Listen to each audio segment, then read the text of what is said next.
Welcome to Lions, Tigers, and Bears.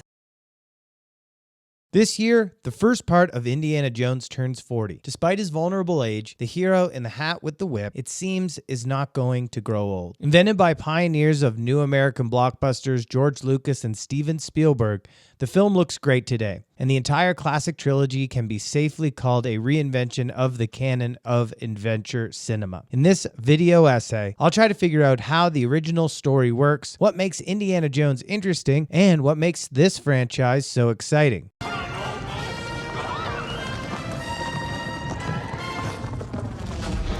Mid-70s, early 80s, the dawn of Hollywood blockbusters. The studio movie was relaunched with Spielberg Jaws and the first Star Wars.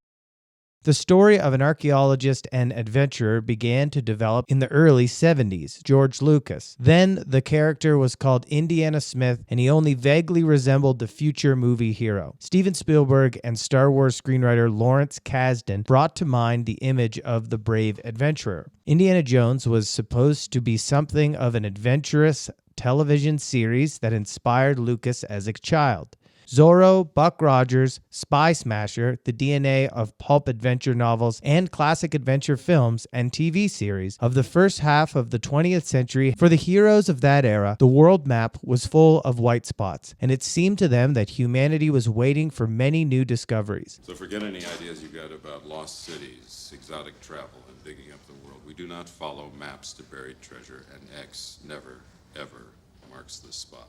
The fantastic elements of Indiana Jones turned out to be kind of response to the demands of the era. After the war, the occult and esoteric movements gained massive popularity in America.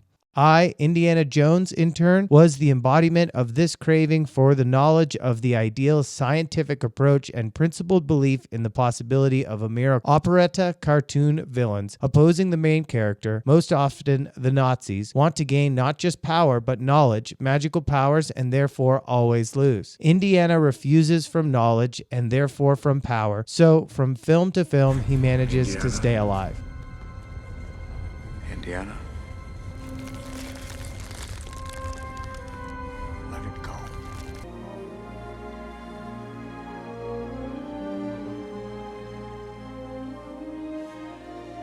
Indiana Jones was a collective character from the iconic heroes of classic cinema Humphrey Bogart from The Treasure of the Sierra Madre and The Maltese Falcon, the samurai from the Akira Kurosawa films, the cowboy image of Clint Eastwood, and the name came about thanks to the dog George Lucas. The dog?